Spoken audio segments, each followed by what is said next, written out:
Hello students. तो आज की वीडियो में हम बात करने जा रहे हैं व्हीटस्टोन ब्रिज प्रिंसिपल के बारे में और उसके बाद हम पढ़ेंगे इसी में मीटर ब्रिज के बारे में। तो स्टार्ट करते हैं हम। व्हीटस्टोन ब्रिज, तो इसका प्रिंसिपल क्या है पहले हम वो देख लेते हैं। तो प्रिंसिपल इसका बेसिकली पहले डायग्राम बना लेते हैं, डायग्राम से ही हम इसका प्रिंसिपल समझ सकते हैं। अगर आप सिंपली समझना चाहो तो पॉसिबली एक बार आप लोग नहीं समझ पाओगे। तो डायग्राम हम बना लेते हैं। ये एक रेजिस्टेंस हो गया, एक रेजिस्टेंस ये हो गया, इन दोनों के बीच में मैं एक गैल्वेनोमीटर कनेक्ट कर देता हूँ और गैल्वेनोमीटर इस तरीके से कनेक्ट करता हूँ जी, इसका भी कुछ ना कुछ रेजिस्टेंस है। और एक रेजिस्टेंस हमारा यहाँ पे हो गया और एक रेजिस्टेंस हमारा ये हो गया और सर्किट को क्लोज कर देते हैं इस तरीके से। तो और इसके बाद हम मान लेते हैं कि जो ये रेजिस्टेंस है इसे P नाम दिया, उसको Q नाम दिया, उसको R नाम दिया और उसको S नाम दिया। तो इसका प्रिंसिपल ये बताता है कि अगर P अपॉन Q बराबर R अपॉन S हो जाए तो इसका मतलब ये हुआ कि P बाई Q बराबर R अपॉन में S होगा, तो जो हमारे बीच वाली आर्म है और दूसरे शब्दों में कहें तो जो हमारा गैल्वेनोमीटर है इसमें करंट का फ्लो नहीं होगा, इसे हम नेगलेक्ट कर सकते हैं, मतलब हटा सकते हैं। ये कैसे कैसे होगा एक बार इसका प्रूफ देख लेते हैं। तो प्रूफ देखने के लिए हम मान लेते हैं कि जो हमारी ये वाली आर्म है इसमें हमारा करंट है, मान लो वो करंट है हमारा I1 और जो नीचे वाली सर्किट है इसमें करंट, टोटल सर्किट में करंट में अगर I मान लेता हूं तो जो नीचे वाली है इसमें हो जाएगा I माइनस में I1। ठीक है, तो मैं कल पेन चेंज कर देता हूं, एक मिनट पहले।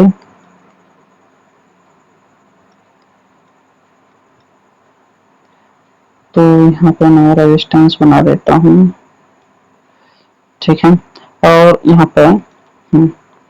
पे मान लेता हूँ कि इसमें करंट होगा मेरा I1 और जो यहाँ पे करंट आएगा वो हो जाएगा I माइनस में I1। ठीक है, अब इसके बाद जो मेरा एक गैल्वेनोमीटर है, मान लेते हैं कि इसमें भी कुछ ना कुछ वही रेजिस्टेंस है तो इसका कुछ ना कुछ करंट होगा, उसको मैंने नाम दे दिया IG। अब जो हमारी ये वाली सर्किट बची, जो यहाँ पे करंट होगा वो हो जाएगा I1 माइनस IG, क्योंकि IG तो नीचे की तरफ चला गया। और जो हमारा ये S है इसमें जो करंट आएगा वो हो जाएगा I minus I1 plus IG, क्योंकि IG और रेड हो जाएगा यहाँ पे। और टोटल फाइनल जो हमारा सर्किट का करंट है वो हमारा सिंपली I रह जाएगा। ठीक है, तो इतना आपको समझ में आ गया होगा। और इसमें करना कैसे है, तो अगेन दोबारा से करने के लिए हम इसमें नेमिंग कर लेते हैं कि ये हो गया A, ये हो गया B, C and this is D। तो हम पहले मान लेते हैं कि हमारे पास है A, B, D, A, ये एक क्लोज्ड लूप है। अगर आप लोग इसमें देखो तो जो मैं इसमें बना सकता हूँ, इसमें मतलब जो I1 है और IG वो तो हमारे जा रहे हैं इस डायरेक्शन में, और जो I1 माइनस I1 है वो जा रहा है उसके अपोजिट में। तो एक तरीके से वो उसका अपोज करेगा। तो मैं मान लेता हूँ क्लॉकवाइज हमारा पॉजिटिव है और एंटी क्लॉकवाइज नेगेटिव है। तो यही मैंने वैसे पिछली वीडियो में माना था, तो मैं इसको थोड़ा अपोजिट कर देता हूँ। मान लेता हूँ कि जो ऊपर की तरफ जा रहा है वो हमारा पॉजिटिव और जो नीचे की तरफ आ रहा है वो नेगेटिव है। तो क्या करेंगे, जो हमारा R है वो है हमारा I माइनस में I1, उसमें से माइनस कर देंगे हम।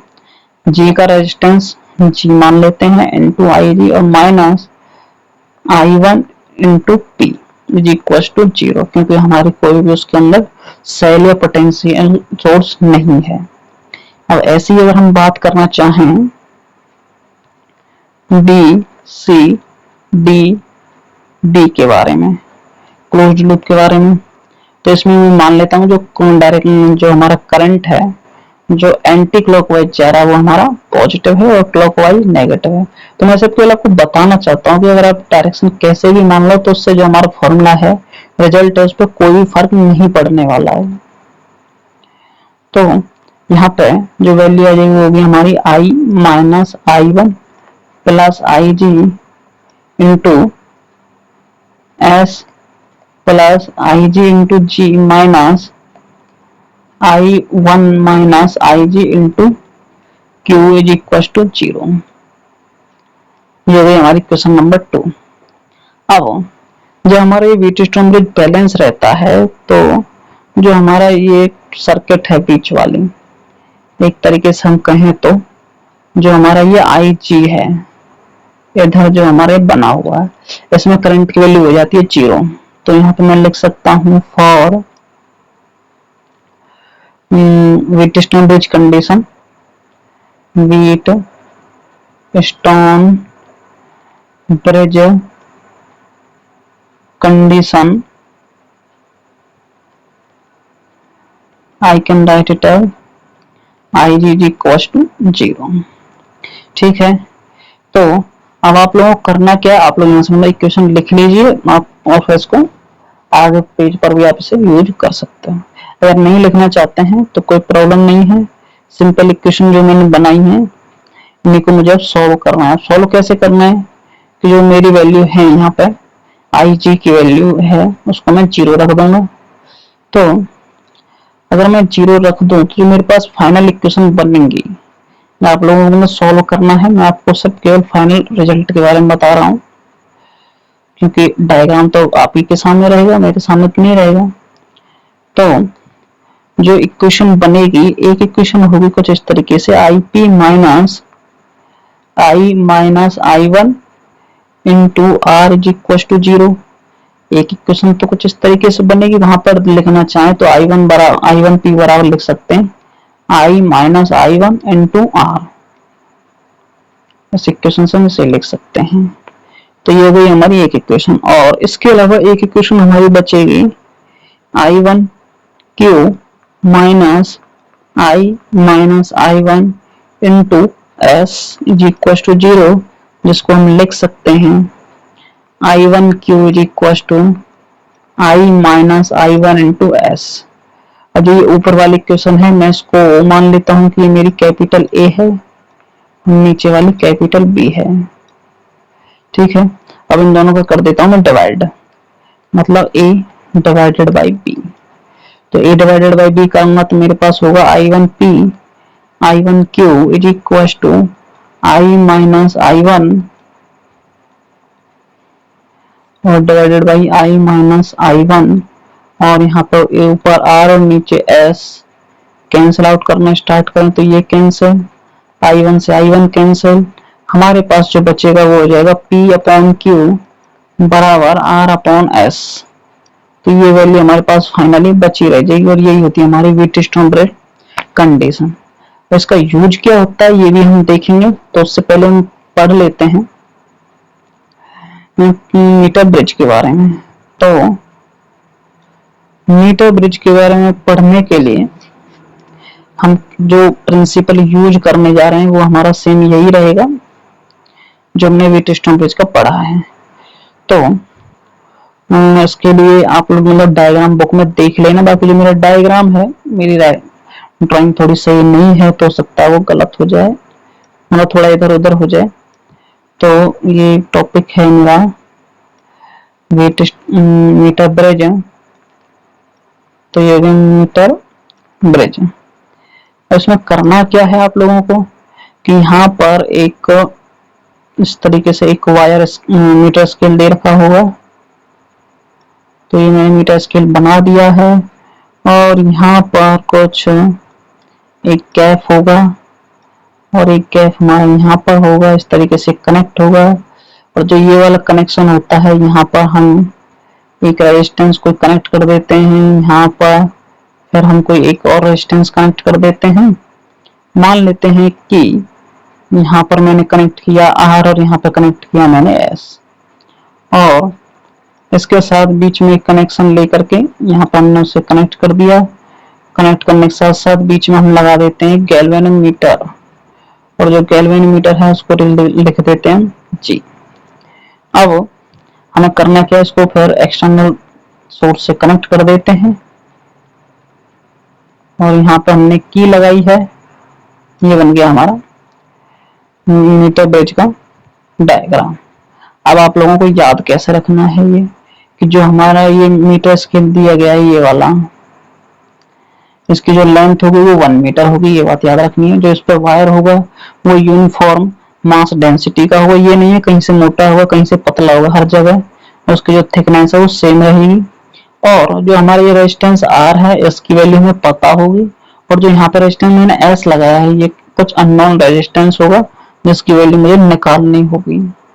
ठीक है, अब इसके बाद जो हमारा ये पॉइंट है यहाँ पे जो मैंने तीर बनाई है ये हमारा जॉकी की तरह काम करेगा। जॉकी मतलब एक जस्ट लाइक अगर आपने स्क्रू ड्राइवर देखा हो तो कुछ उसी की तरह का रहता है, बस केवल फर्क कितना है कि उसमें जब आप लैब में जाओगे तो आप देखोगे तो थोड़ा उसमें वो मतलब ब्लैक कलर का होता है, ऊपर एक और उसमें मेटल के पेट स्क्रू होती है जिससे वो कनेक्ट होता है। अब इसके बाद यहाँ पे हमने ये बैटरी लगाई है, ये हमारी मतलब एक्सटर्नल सोर्स की तरह काम करेगी। मैं मान लेता हूँ कि जो उसका ईएमएफ है वो हमारा ई है, और यहाँ पे हमारी की लगी हुई है, की को हम कर देते हैं क्लोज। की को हमने क्लोज किया है तो और जो यहाँ पे रेजिस्टेंस आ रही है हमें पता आस, और जो हमारे पास ये एस रेजिस्टेंस है ये हमें निकालना है। अब मान लेते हैं कि भाई जो हमारा ये मीटर स्केल है उस पर जो वायर है उस पर ऊपर हमने जॉकी को मूव कराया है, तो जॉकी जिस पॉइंट पे जाकर के जॉकी के जिस पॉइंट पर गैल्वेनोमीटर में डिफ्लेक्शन है वो 0 हो जाएगा, वो होती है हमारी बैलेंसिंग लेंथ। अब मान लेते हैं जहां पर ये है यहीं पर मतलब अगर वो बैलेंस कर रहा है पॉइंट एक पर इस तरीके से कि इसकी एक एंड से जो डिस्टेंस है वो एल है, तो दूसरी तरफ जो इसकी डिस्टेंस होगी वो हो जाएगी हमारी 100 माइनस एल। सही है, तो मैं इसको लिखना चाहूँ तो कंडीशन इसमें बन जाएगी R upon S is equal to L divided by 100 minus में एल। तो ये हमारी कंडीशन बनती है। बाकी ये आई कैसी तो उसको थोड़ा सा और देख लेते हैं। जो हमारा वायर है वो हमारा यूनिफॉर्म रेजिस्टेंस का है, तो जो एल लेंथ है उसका जो रेजिस्टेंस होगा वो एल आर हो जाएगा, और जो नीचे वाली लेंथ है मतलब एल 100 माइनस एल उसका जो रेजिस्टेंस हो जाएगा 100 माइनस एल इंटू आर। और जो ये आर है ये हमारा कैंसिल आउट हो जाएगा, और जब कैंसिल आउट हो जाएगा तो हमारे पास बचेगा R upon S is equal to L upon 100 minus L. अब जो वैल्यू आपको पता है उसको आप यूज करके अननोन वैल्यू को निकाल सकते हो। ये होता है हमारा मीटर ब्रिज। और इसके बेस पर कुछ ना कुछ क्वेश्चन मतलब एक आध बार मोस्टली सीबीएसई में आ जाते हैं और पूछ लेते हैं, और इसके बाद हम करते हैं क्वेश्चन सॉल्व। और सबसे पहले क्वेश्चन सॉल्व करेंगे हम एक मीटर ब्रिज से पहले जो व्हीटस्टोन ब्रिज हमने पढ़ा है उस पर अगर क्वेश्चन दिया गया है तो उसको हम किस तरह से सॉल्व कर सकते हैं। क्वेश्चन में बहुत ही इजी सॉल्व कराता हूँ, बहुत ही सिंपल होते हैं। तो मान लेते हैं कि क्वेश्चन कि हमारे पास है वो सर्किट दी गई इस तरीके से, और यहाँ पर ये वाली, तो मान लेते हैं कि ये हमारा 5 ओम है, ये 5 है, ये 5 है, और ये 5 है, और ये हमारा 10 है, और ये हम ओम में मान रहे हैं तो इसको ओम कर देते हैं। अब इसके बाद हमसे पूछा गया है कि जो हमारा पॉइंट ये ए है और पॉइंट बी है इसके बीच में इक्विवेलेंट रेजिस्टेंस हमें बताना है। तो मैं मान लेता हूं कि ये वैल्यू P है, ये Q है, ये R है और ये S है।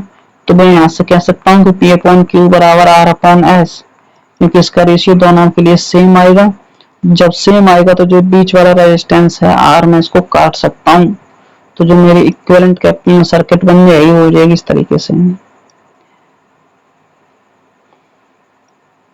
तो इक्विवेलेंट नंबर ये 5 हो गया, ये 5 हो गया, ये 5 हो गया और ये 5 ओम हो गया।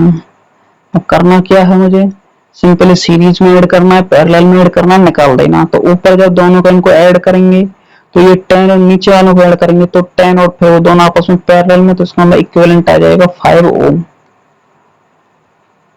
जल्दी तो नहीं किया मैंने, धीरे धीरे बताया है।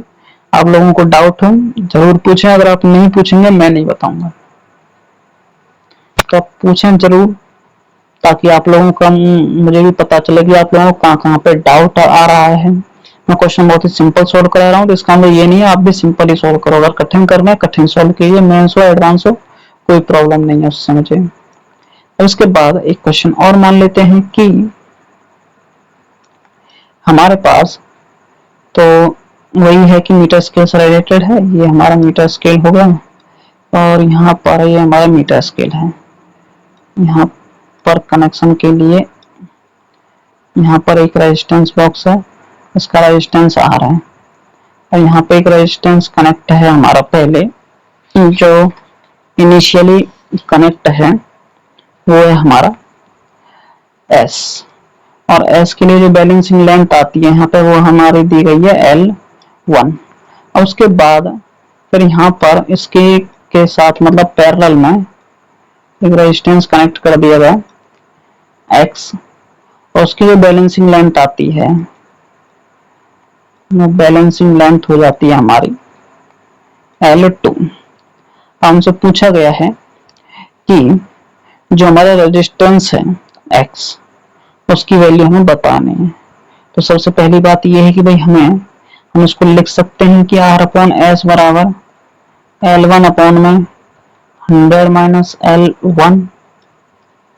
तो आप सभी लोगों को पता होगी इक्वेशन कैसे आई, सेम वही है जो हमने यूज किया है। अब इसके बाद हमसे कहा गया है कि जो X है वो S के साथ पैरेलल में है, तो हमारा रेजिस्टेंस हो जाएगा यहाँ पर S और X का पैरेलल में जो रेजिस्टेंस आएगा वो हमारा इक्विवेलेंट होगा, वही हमारा S की तरह काम करेगा। और तो जो हमारा यहाँ पे रेजिस्टेंस निकल के आएगा वो हो जाएगा हमारा S X अपॉन में S प्लस X।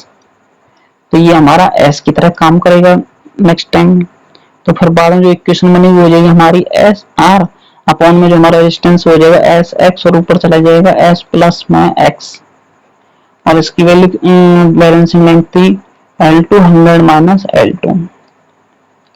अब ये इक्वेशन 2 हो गई, ये इक्वेशन 1 हो गई मान लेते हैं। हमें निकालनी क्या है, वैल्यू ऑफ X। और वैल्यू X निकालने के लिए आप क्या कर सकते हो, कैसे कर सकते हो ये आप लोगों को देखना है। सॉल्व करने का तरीका मैं आपको बता देता हूँ कैसे करना है। सिंपली आप इसमें डिवाइड कीजिए। तो डिवाइड करने का क्या मतलब है कि यहाँ पे देखें तो R अपॉन S और यहाँ पे भी R अपॉन S है, तो यहाँ पे मैं L1 अपॉन 100 माइनस L1 लिख सकता हूँ। तो इसका मतलब ये हुआ कि S प्लस X अपॉन में X, इसकी वैल्यू मैं लिख सकता हूँ L1 अपॉन में 100 minus L1 is equal to L2 divided by 100 minus L2। तो ये तो आप समझ में आ गया होगा ये कैसे आया। अब इसके बाद अगर मैं इसको इधर ले जाऊं तो जो मेरी वैल्यू है S plus X divided by X, इसकी वैल्यू हो जाएगी मेरी L2 100 minus L1 divided by 100 minus L2 into, और ये हो जाएगी मेरी L1। ठीक है, तो ये इतना आप लोगों को समझ में आ गया होगा। अब मैं इसको नेक्स्ट पेज पर लिख देता हूं। तो जो मेरे पास इक्वेशन थी वो थी S plus X over X is equal to, ऊपर था मेरे पास L2 100 minus L1 divided by L1 100 minus L2। और जो मेरा ये S प्लस X अगर इसको मैं लिखना चाहूँ तो ये इसको लिख सकता हूँ S अपॉन X प्लस 1। इतना तो सही है, इतना लिख ही सकता हूँ। अब इसके बाद जो X है, X की वैल्यू मुझे निकालनी है, तो जो S अपॉन में X की वैल्यू हो जाएगी वो हो जाएगी हमारी L2 100 minus L1 divided by L1 100 minus L2 minus 1। और जब आप लोग इसे सोल्व करोगे तो वैल्यू आ जाएगी हमारी 100 L2 minus L1 divided by L2 और 100 माइनस L1 100 माइनस L2। ठीक है, निकालना क्या आपको X, तो X की वैल्यू जो हमारी होगी फाइनली वो हो जाएगी हमारी L1 100 minus L2 divided by 100 L2 minus L1 bracket बंद इंटू एस। तो जो हमारी ये वैल्यू निकल के आई है फाइनली, ये वाली, ये हो जाएगी हमारी टोटल वैल्यू ऑफ एक्स। तो ये बाकी अगर इक्वेशन आप अपने तरीके से सोल्व करना चाहें कर सकते हैं, उसके लिए आपको कोई भी प्रेशराइज नहीं किया जाएगा। बाकी ये था हमारा मीटर ब्रिज के बारे में। नेक्स्ट वीडियो है उसमें हम पढ़ेंगे पोटेंशियोमीटर के बारे में, और कोशिश करेंगे पोटेंशियोमीटर को एक ही वीडियो लेक्चर में पढ़ लें, क्योंकि उसमें सिंपली हमें क्वेश्चन सॉल्व करने की इतनी ज्यादा जरूरत नहीं है, वो हमें सीधे सिंपली क्वेश्चन पूछता है, इजी क्वेश्चन होते हैं। और बाकी अगर आपको कोई डाउट हो तो कमेंट बॉक्स में जरूर लिखें। आपके कोई क्वेश्चन हो, मेंस हो, एडवांस हो, किसी भी लेवल का हो, वो जरूर बताएं। तो मिलते हैं फिर नेक्स्ट वीडियो में।